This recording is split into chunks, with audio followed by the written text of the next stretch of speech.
بسم اللہ الرحمن الرحیم۔ السلام علیکم اسٹوڈنٹس، آج ہم 10th کلاس اسلامیات کا لیکچر 19 پڑھیں گے، جس میں سورۃ الاحزاب رکوع نمبر 7 آیت نمبر 53 تا آیت نمبر 54 پڑھی جائے گی۔ پچھلے سبق میں آپ نے ایک حدیث پڑھی تھی، اس سے پہلے آپ رکوع نمبر 6 بھی پڑھ چکے ہیں۔ تو رکوع نمبر جو 6 تھا، ہم تھوڑا سا اس کے بارے میں بتاتے چلیں کہ رکوع نمبر 6 میں آپ صلی اللہ علیہ وآلہ وسلم کے لیے جو نکاح کے خصوصی ضوابط بیان کیے گئے تھے، اللہ تعالیٰ نے اس کے بارے میں فرمایا تھا، اور ساتھ ہی آپ صلی اللہ علیہ وآلہ وسلم کا کیا مقام و منصب ہے، آپ کی کیا فضیلت ہے، اس کو بھی بیان کیا گیا تھا۔ تو جو آج کا رکوع ہے، اس رکوع کے اندر آپ صلی اللہ علیہ وآلہ وسلم کے جو گھرانے کے آداب ہیں، یعنی آپ صلی اللہ علیہ وآلہ وسلم کے گھر میں کس طرح جانا ہے اور کس طرح داخل ہونا ہے، ادب و احترام کیا ہے، وہ ہم پڑھیں گے، اور آپ صلی اللہ علیہ وآلہ وسلم پر درود و سلام کی اہمیت اور فضیلت اس سبق میں وہ بھی بتائی گئی ہے، جو ہم آگے چل کے پڑھتے ہیں۔ اور پردے کا حکم بھی اسی جو ہے وہ سبق میں آیا ہوا ہے کہ پردہ جو ہے وہ اس کا حکم کب نازل ہوا اور کس موقع پر نازل ہوا، اس سبق میں مزید تفصیل ہم پڑھتے ہیں۔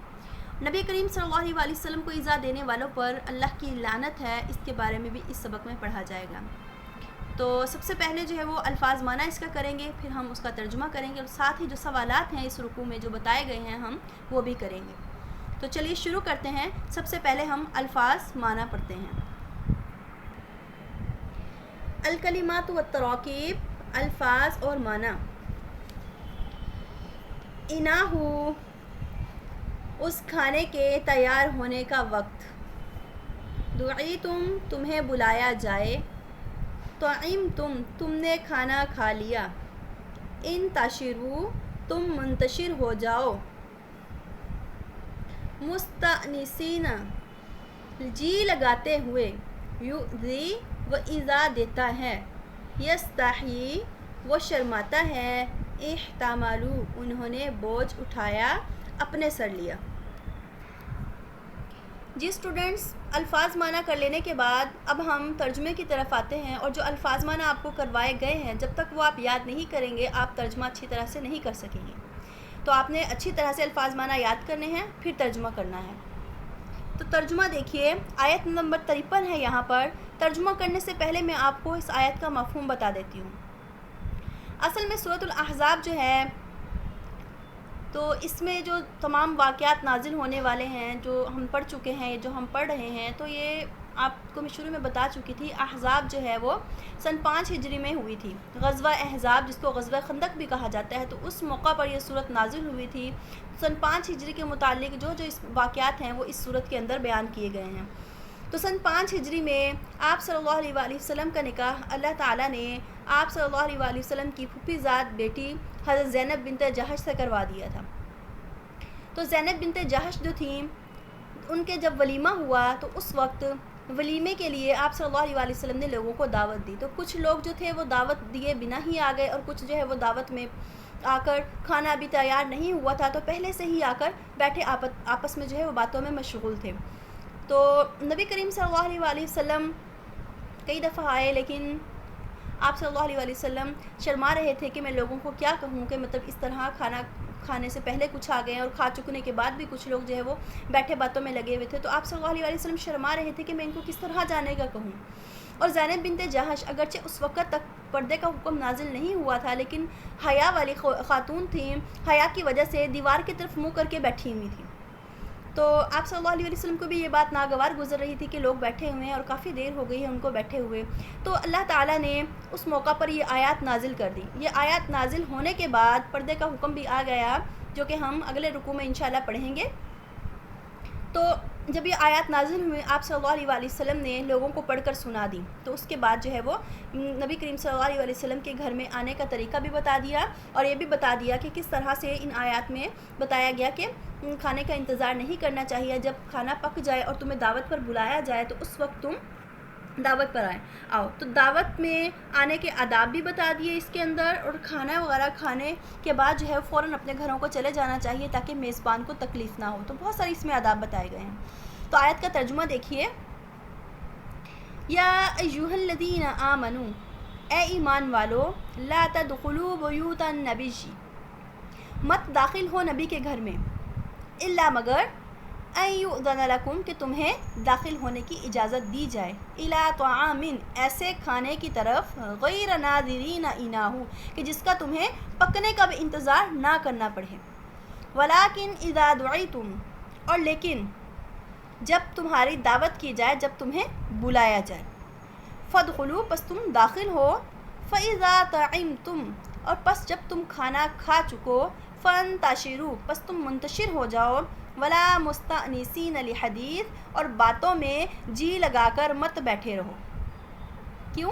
اس لیے کہ ان ذالکم بے شک تمہاری یہ بات کان یؤذی النبی نبی صلی اللہ علیہ وآلہ وسلم کو ایذا پہنچاتی ہے، فیستحیی منکم پس وہ تم سے شرماتے ہیں، واللہ لا یستحیی من الحق لیکن اللہ حق بات کہنے سے نہیں شرماتا۔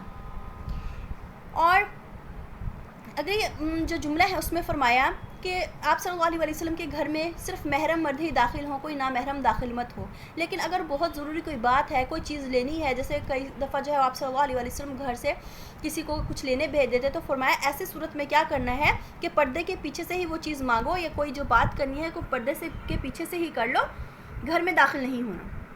دیکھیے وَإِذَا سَأَلْتُمُوهُنَّ اور جب تم کوئی سامان مانگو، متاعًا کوئی مانگو کوئی چیز، متاعًا کوئی سامان، فَاسْأَلُوهُنَّ پس مانگو ان سے، مِن وَرَاءِ حجاب پردے کے پیچھے سے، ذَلِكُمْ أَطْهَرُ لِقُلُوبِكُمْ وَقُلُوبِهِنْ یہ تمہارے لیے بھی، تمہارے دلوں کے لیے بھی پاکیزگی کی بات ہے اور ان کے دلوں کے لیے بھی پاکیزگی کی بات ہے۔ وَمَا كَانَ لَكُمْ اور نہیں ہے تمہارے لیے، أَن تُؤْذُوا رَسُولَ اللَّهِ کہ تم رسول صلی اللہ علیہ وسلم کو کوئی ایذا دو، وَلَا أَن تَنكِحُوهُنَّ اور نہ یہ کہ تم نکاح کرو، أَزْوَاجَهُ ان کی بیویوں سے، مِن بَعْدِهِ ان کے بعد، أَبَدًا کبھی بھی۔ إِنَّ ذَلِكُمْ بے شک تمہارے لیے یہ بات، کہ بے شک یہ بات کان ہے عند اللہ عظیمہ اللہ کے نزدیک بہت بڑی۔ مطلب یہ کہ اس آیت میں جو جو احکام اور آداب بتائے گئے ہیں، ہم ان کو ایک سوال کی صورت میں جو ہے وہ پیش کرتے ہیں تاکہ آپ اس کو دیکھ لیجئے گا اور پھر سوال کا جواب بھی آپ یاد کر لیجئے گا۔ تو چلیے ہم سوال دیکھتے ہیں کہ اس آیت کے اندر کیا کیا سوالات جو ہیں وہ آئے ہیں اور اس کا جواب ہم نے کس طرح سے کرنا ہے۔ سوال نمبر 1 دیکھیے، اس سبق میں اہل ایمان کو رسول صلی اللہ علیہ وآلہ وسلم کے گھرانے کے بارے میں کیا آداب سکھائے گئے ہیں؟ تو اس کا جواب دیکھیے، پوائنٹس کی صورت میں ہم نے لکھنا ہے اور پوائنٹس کی صورت میں ہی ہم نے یاد کرنا ہے، کیونکہ جو چیز پوائنٹس کی صورت میں لکھی اور یاد کی جاتی ہے وہ بہت اچھی یاد ہوتی ہے اور بھولتی نہیں ہے۔ تو پہلا جو اس کا پوائنٹ ہے وہ کیا ہے کہ بغیر اجازت کے نبی کے گھر میں داخل نہ ہوں۔ نمبر 2، بلا جواز نبی کے گھر میں بیٹھے نہ رہیں۔ نمبر 3، نبی کے گھر میں صرف محرم داخل ہوں اور کوئی بھی داخل نہ ہو۔ ہاں اگر بہت ہی کوئی ضروری بات ہو یا کچھ لینا ہو تو پردے کے پیچھے سے لیں، اور کوئی بہت ضروری بات کرنی ہو تو وہ پردے کے پیچھے سے ہی کریں۔ چوتھا پوائنٹ ہے کہ نبی کریم صلی اللہ علیہ وآلہ وسلم کے وصال کے بعد کوئی مومن بھی ان کی ازواجات سے نکاح نہیں کر سکتا۔ کیوں؟ اس لیے کہ ان کو امہات المؤمنین کا درجہ دیا گیا ہے، یعنی امت کی مائیں۔ پانچواں پوائنٹ ہے کہ نبی کریم صلی اللہ علیہ وسلم کے گھرانے کے بارے میں اپنی نیت اور خیال صاف رکھنا چاہیے، اس میں کوئی برائی نہیں آنی چاہیے۔ تو یہ اس سوال کا جواب ہے جو آپ نے لکھنا بھی ہے اور یاد بھی کرنا ہے۔ سوال نمبر 2 دیکھیے، رسول صلی اللہ علیہ وآلہ وسلم کے ہاں کھانے کی دعوت پر آنے والوں کو کن آداب کی تعلیم دی گئی ہے؟ تو اس کا جواب یہ ہے کہ اگر دعوت پر بلایا جائے تبھی دعوت میں شریک ہوں، بغیر بلائے دعوت میں شریک ہونا یہ مناسب نہیں ہے۔ دوسرا پوائنٹ ہے کہ دعوت سے فارغ ہونے کے بعد دیر تک ادھر ادھر کی باتوں میں مشغول ہو کر نہ بیٹھے رہیں، بلکہ جیسے ہی کھانا کھائیں فوراً اپنے اپنے گھروں کو چلے جائیں۔ تیسرا پوائنٹ ہے کہ دعوت میں شمولیت کے لیے بہت پہلے آ کر نہ بیٹھیں، بلکہ جب پتہ ہو کہ اب کھانا وغیرہ تیار ہو چکا ہوگا اس وقت جو ہے وہ آئیں اور کھانا کھاتے ہی فوراً چلے جائیں۔ اور ازواجات سے پردے کا بھی خیال رکھیں، کیونکہ اس سے نبی کریم صلی اللہ علیہ وسلم کو بھی ایذا ہوتی ہے کہ لوگ دیر تک بیٹھے رہتے ہیں، تو لہٰذا کھانا کھاتے ہی فوراً منتشر ہو جائیں اور وقت سے پہلے آ کر مت بیٹھیں۔ تو سوال نمبر 2 کا آپ نے یہی جواب کرنا ہے۔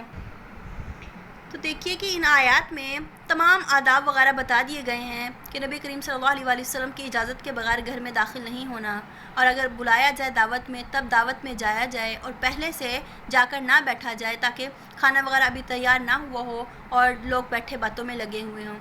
تو فرمایا کہ جب کھانا وغیرہ پک جائے اور تمہیں انتظار بھی نہ کرنا پڑے اس وقت تم جاؤ دعوت میں، اور کھانا کھاتے ہی فوراً جو ہے وہ منتشر ہو جاؤ، وہ ادھر ادھر کی باتوں میں دل لگا کر وقت ضائع نہ کرو وہاں بیٹھ کر۔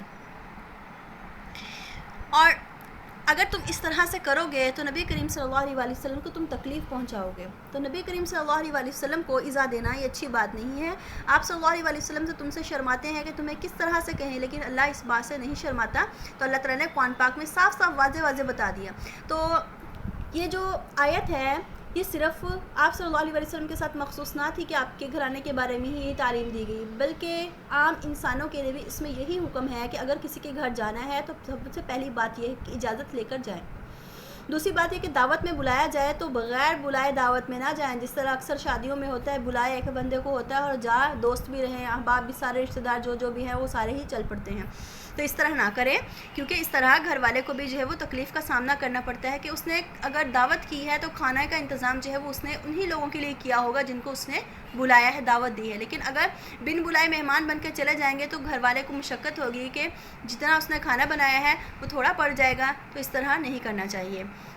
اور اسی طرح میزبان کا خیال کرنا چاہیے کہ کھانا کھاتے ہی فوراً اپنے اپنے گھروں کو لوٹ جانا چاہیے، میزبان کو تکلیف نہ دیں، دیر تک مت بیٹھے رہیں، کیونکہ میزبان جو ہے وہ آپ کی مہمان نوازی کر رہا ہوتا ہے، وہ آپ کو کچھ نہیں کہہ سکتا کیونکہ آپ اس کے گھر مہمان آئے ہیں، یہ تہذیب کے خلاف ہے یہ بات۔ تو مہمان کو خود ہی سوچنا چاہیے کہ میزبان کو تکلیف میں مت ڈالے، بلکہ جیسے ہی کھانا وغیرہ کھا لے فوراً اپنے گھر چلا جائے تاکہ میزبان کو مشقت نہ ہو۔ تو اگلی بات امہات المؤمنین کے بارے میں کہی تھی کہ جب کوئی چیز مانگنی ہے پردے کے پیچھے سے مانگنی ہے۔ اس میں بھی عام آدمیوں کے لیے بھی یہی حکم ہے، عام انسانوں کے لیے، کہ کسی کے گھر میں بلا اجازت داخل نہیں ہونا، محرم ہی داخل ہوں، نامحرم داخل مت ہوں۔ اور اگر کوئی چیز مانگنی ہے تو کوئی ضرورت پڑ ہی گئی ہے تو نامحرم کو تو وہ جو ہے وہ پردے کے پیچھے سے وہ چیز لے، اور کوئی بات بھی کرنی ہے تو پردے کے پیچھے سے لے۔ اس میں بھی عورتوں کو جو ہے وہ بتا دیا کہ سخت لہجے میں بات کریں، نامحرم سے جو ہے وہ ان کے ساتھ نرمی سے بات مت کریں، ہم پیچھے پڑ چکے ہیں ان ساری باتوں کے بارے میں۔ تو فرمایا کہ یہ تمہارے لیے بھی پاکیزگی کی بات ہے، تمہارے دلوں کے لیے بھی اور ان کے لیے بھی پاکیزگی کی بات ہے۔ تو مطلب یہ کہ مرد ہو یا عورت دونوں کے لیے اچھی بات ہے کہ جو ہے وہ اس طرح پردے کے پیچھے سے جو ہے وہ گفتگو کی جائے اور پردے کے پیچھے سے کوئی چیز دی جائے، سختی سے بات کی جائے تاکہ اگلا کسی غلط فہمی کا شکار نہ ہو جائے۔ ذالکم اطہر لقلوبکم وقلوبہن وما کان لکم ان تؤذوا رسول اللہ، کہ تمہیں یہ بات مناسب نہیں ہے کہ تم نبی کریم صلی اللہ علیہ وسلم کو ایذا دو، ان کے ازواجات سے نکاح کرے۔ تو آپ صلی اللہ علیہ وسلم کے ازواجات سے آپ کے بعد نکاح نہیں کر سکتے، کیونکہ آپ صلی اللہ علیہ وسلم جو ہیں وہ اپنے روزے مبارک میں جو ہے وہ حیات ہیں، تو اس لیے آپ صلی اللہ علیہ وسلم کی جو ہے وہ عام انسانوں کی طرح نہ میراث تقسیم ہوگی اور نہ ہی عام ازواجات کی انسانوں کی طرح آپ کے ازواجات سے کوئی شخص نکاح کر سکتا ہے۔ تو انبیاء جو ہے وہ وراثت نہیں چھوڑتے، نہ آپ کی میراث تقسیم ہوئی اور نہ ہی جو ہے وہ آپ کے ازواجات سے کوئی نکاح کر سکتا ہے۔ یہ آپ صلی اللہ علیہ وسلم کی خصوصیات میں سے ہے۔ اگلی آیت میں فرمایا ان تبدوا شیئا او تخفوہ، کہ اگر تم کسی چیز کو ظاہر کرو یا کسی چیز کو چھپاؤ، فإن اللہ کان بکل شیء علیما، بے شک اللہ تعالیٰ ہر چیز کا علم رکھتا ہے۔ یعنی آپ صلی اللہ علیہ وسلم کے گھرانے کے بارے میں کوئی بھی بات جو ہے وہ بری اپنے ذہن میں نہیں لے کر آنی۔ اگر تم کچھ ظاہر کرتے ہو یا کچھ تم اپنے دلوں میں چھپا کر رکھتے ہو، اللہ تو ہر چیز کے بارے میں جانتا ہے۔ تو آیت نمبر 53 تا آیت نمبر 54 اس کا ہم نے ترجمہ بھی کر لیا، اور اس آیت کے اندر جو 2 سوالات تھے وہ بھی ہم کر چکے ہیں۔ تو ڈائری دیکھیے آپ لوگ جی اسٹوڈنٹس، آپ اپنی ڈائری دیکھ لیجئے۔ سورۃ الاحزاب رکوع نمبر 7 آیت نمبر 53 تا آیت نمبر 54 اس کا ترجمہ یاد کرنا ہے آپ نے، اور الفاظ معنی یاد کرنے ہیں، اور سوال نمبر 1 تا سوال نمبر 2 یہ لکھنا بھی ہے اور اس کو اچھی طرح سے آپ نے یاد بھی کرنا ہے۔ اللہ حافظ۔